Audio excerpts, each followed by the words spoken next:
Xin chào cả nhà. Bây giờ mình sẽ đi lên Hmong Village, hay là còn gọi là làng Hmong ở Minnesota. Thì như các bạn đã biết, ở Minnesota thì người Hmong rất là nhiều, gần như là trùm ở đây luôn nha, trùm ở đây luôn. Thì mình sẽ đi lên Minnesota để xem, đi lên Hmong Village ở trên Minnesota để xem nó có gì ở đấy. Và như các bạn đã biết thì cả đêm qua nó rơi tuyết cả đêm. Đúng rồi, như tối qua mình đã đi quay cho các bạn xem thì tuyết nó rơi cả đêm. Thì thực sự là trước khi mình đến Mỹ thì mình cảm thấy rất là thích tuyết. Nghe đến tuyết là thích rồi. Nghe kể đến tuyết là thích rồi, ai chả thế, chắc các bạn cũng thế đúng không? Nghe đến tuyết là xem phim nhiều, xem phim Hàn nhiều, nên là nghe đến tuyết là thích.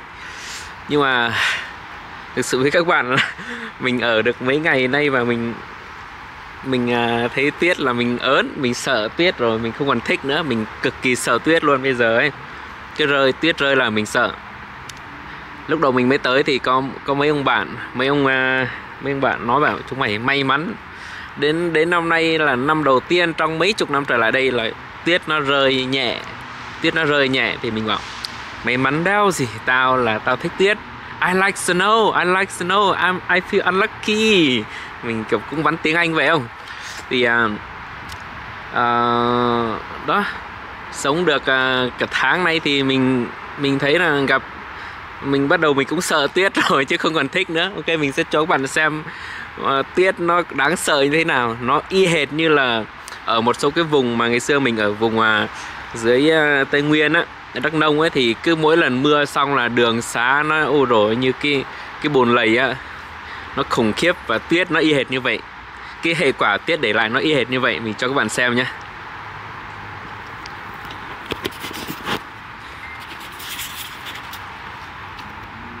Đó, như các bạn thấy này, đây là những cái hệ quả của tuyết để lại này. Đó, tuyết để lại những gì? Đây là những gì tuyết đã để lại, đúng không ạ? Nó cực kỳ khó đi lại. Nó rất là trơn nhé các bạn. Nó không phải là không trơn, nó rất là trơn. Và đường tuyết nó cực kỳ nguy hiểm. Mình để xe cả đêm thì không biết tuyết tan đi đâu hết rồi. Thế nhưng mà trên đầu xe thì nó vẫn còn đây. Thì mới bắt đầu mình vào trong xe thì lát nữa mình sẽ không quay cho các bạn xem là mình trên đường mình đi như thế nào. Tại vì không còn như ở Thái Lan nữa đâu. Lái xe mà cầm cái máy quay lái xe là một là nó tước bằng, hai là vé phạt. Và cái người mới như mình mà lái xe mà cầm điện thoại với lại quay phim ấy thì có nguy cơ sống cả đời đây không được lái xe các bạn ạ. Thế nên là ok, mình quay cho các bạn xem vậy thôi. Và bây giờ mình sẽ đi lên trên Hmong Village để xem trên đấy nó như thế nào nhé. Ok, đây các bạn này, ở đây mở nhạc nhỏ lại đây. Như các bạn thấy là cái cần gạt nó không đẩy được cái tuyết lên luôn. Tại vì mình chưa mua cái cây gạt tuyết, thì ra là mình không có gì để gạt. Mình dùng cái cần gạt này nó không lên được luôn. Kinh khủng quá, kinh khủng. Đây là một cái đài tiếng Hmong nhá. Này, mở này lại có bản quyền chết. Chào mọi người, hiện tại là mình đang ở Hmong Village, ở làng Hmong ấy. Thì đây là xung quanh cái chợ, cái làng Hmong, cái chợ ở đây. Thì đối với mình thì tuyết nó chỉ đẹp trong phim Hàn thôi các bạn ạ. Nó chỉ đẹp trong cái kịch bản phim Hàn thôi, chứ còn trong cái kịch bản này thì nó ối rồi quá. Mình không thấy nó đẹp ở đâu cả. Đó, mình cho cả nhà xem xung quanh đây nhé.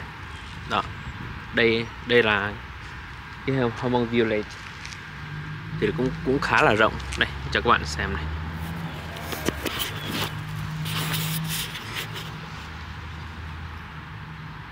Đây là cái bãi đậu xe, còn kia là tuyết nhá.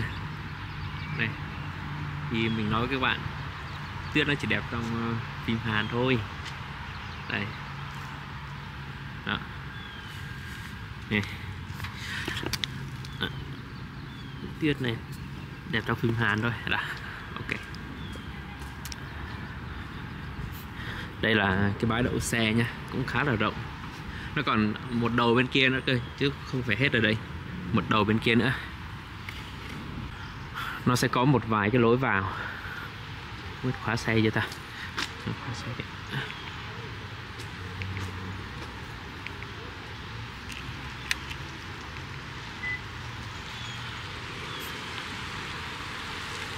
Thì mình sẽ đưa các bạn vào cái lối vào này. Nó sẽ có một vài lối vào đầu kia nữa, nhưng mà đây là một cái lối vào mà mình hay vào.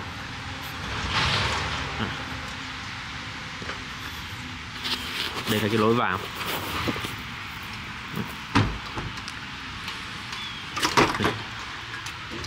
Hmong Village Shopping Center này, trung tâm mua sắm người Hơ Mông. Mở cửa từ 9 giờ đến 7 giờ tối. Không cho chó vào. Okay.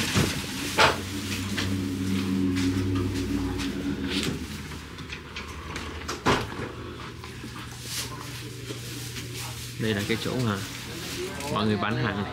Bán đủ thứ từ đồ Thái, Vông, Việt Nam đó. Đây là cái chợ ông chú nhà mình nha. Đây là cái chợ ông chú nhà mình này. Mọi người đang ngồi tụ tập trong ấy. Ở nhớ rồi. đây là cô mình bán đồ đạc này. Đây là cái chợ chú nhà mình nha. Đây. Chú mình bán đồ này. Có đồ Việt Nam đây, đồ đó, đồ Hơ Mông. Đây là trà chú mình bán đây, này trà đây.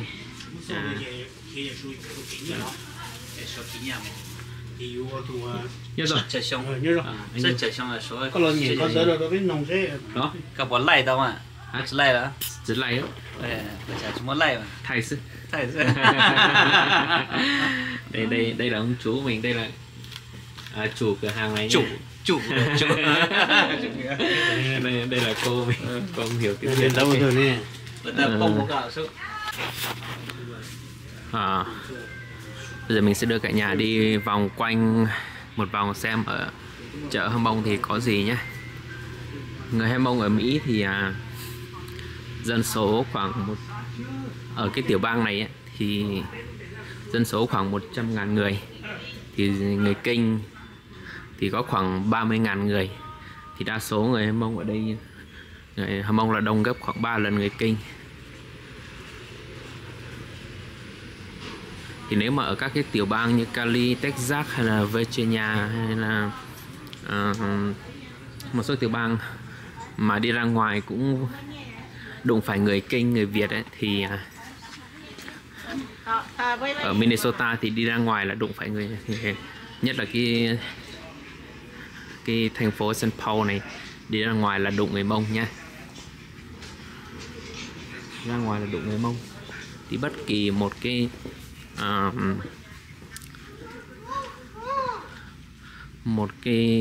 trung tâm dịch vụ nào, ví dụ như ngân hàng, rồi trung tâm đăng ký, đăng kiểm xe hay là thi bằng lái, bất kỳ chỗ nào, những cái cơ quan làm việc của chính phủ thì hầu như là đều có người Mông ở đấy. Thì trước đó hình như là đây là cái chợ mới, trước đấy là người ta làm một cái chợ cũ mà họ chuyển về cái chỗ mới này thì phải. Đây người ta bán rất là nhiều đồ này. Đó. Người ta bán rất là nhiều đồ. Người ta bán rất là nhiều đồ. Thì ở xung quanh này là bán đồ quần áo các thứ. Còn ở đây là bán về đồ ăn, hoa quả, đồ ăn hoa quả. Đồ ăn, đây là hoa quả nha. Hoa quả, đồ ăn các thứ này. Không biết họ có cho phép quay không, cứ quay bừa vậy. Thì đây là tướng Vàng Pao nhé, tướng Vàng Pao này. Đó, tướng Vàng Pao, vị tướng tài ba của người Mông này.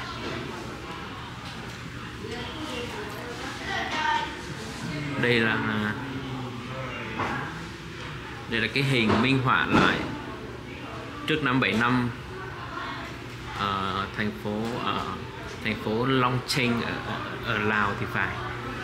Thì đây là cái làng Mông, khi đó người Mông còn đang chiến đấu cho quân đội Mỹ. Kia là các cái làng khi lúc đó người Mông đang chiến đấu cho quân đội Mỹ. Mình kéo lại gần cho mọi người nhìn.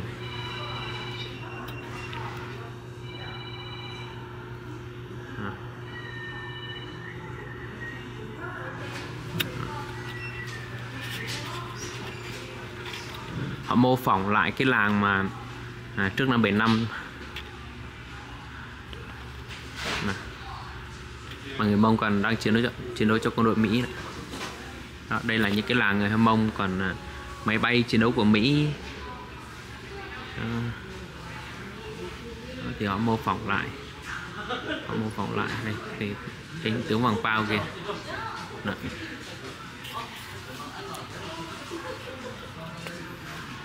Ok, xin chào cả nhà nhé. Bây giờ mình sẽ đưa mọi người đi tham quan một vòng cái chỗ bán đồ ăn. Đây, ta bán rất là nhiều đồ ăn. Đây, ta bán rất là nhiều đồ ăn nha. Người này, ta bán rất là nhiều đồ ăn. Mình cũng đi ăn rồi, cũng khá là ngon, cũng được. Món Việt thì không nhiều lắm, nhưng mà món Thái với món Mông thì khá là nhiều. Món Thái và món Mông khá là nhiều. Thì người ta cũng có bán. Đây, toàn đồ Thái, đây là đồ Thái đấy. Đồ Thái đấy.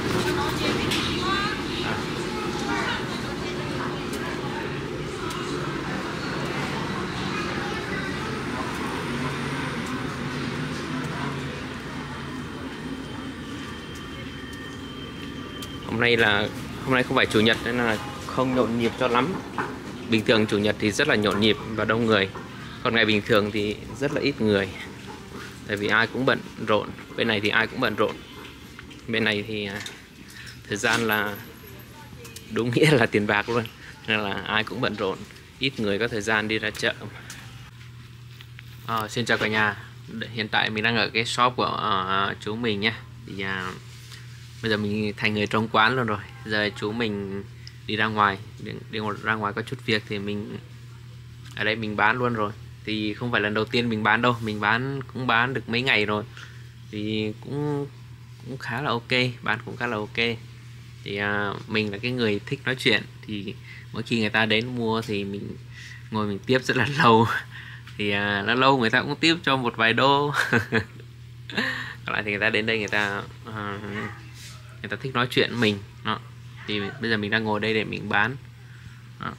Đó, đây là xung quanh cái shop của chú này. Đây là xung quanh cái shop của chú. Chú có cái bàn uống trà. Đấy, cái bàn này là bàn ngồi uống trà. Đây là cái này là khá là đậm chất Việt Nam. Tại vì người Mông đây họ không ai làm kiểu này, không ai ngồi uống trà như thế này. Thì chú mình cũng là người từ Việt Nam qua thì làm cái chỗ ngồi uống trà này. Thì ngày xưa chú ở đây thì đông vui, nhưng mà chú không có ở đây cho lắm. Chú xuống tận Oklahoma chú làm. Thì là lâu chú mới về một lần. Thì bây giờ còn mỗi cô bán thôi thì cũng ít người ghé uống trà. Nhưng mà ngày xưa lúc chú ở thì đông vui lắm. Xin chào mọi người nhá. Hôm nay ông chú mình vừa mới mua được một cái xe mới. Mới với chú nhưng mà là xe cũ, mà mới với chú. Đó. Mới với chú nhưng mà là xe mới. Xe cũ thì con này là con Mazda CX-9. Thì mình chạy thử thì cũng khá là ok. Đời 2010 thì chạy cũng khá ok. Đây là con xe của chúng mình. Đây cho mọi người xem nha. Đây là con xe của ông chú nhà mình nha. Đây đời 2010. Thì con này là ông chú mua là bao nhiêu ta? 4.000 đô nha. 4.000 đô thì khoảng 80 mấy triệu tiền Việt Nam đấy. Thì CX-9 đời 2010 nha. Mazda nha. Mazda xe Hàn Quốc nha.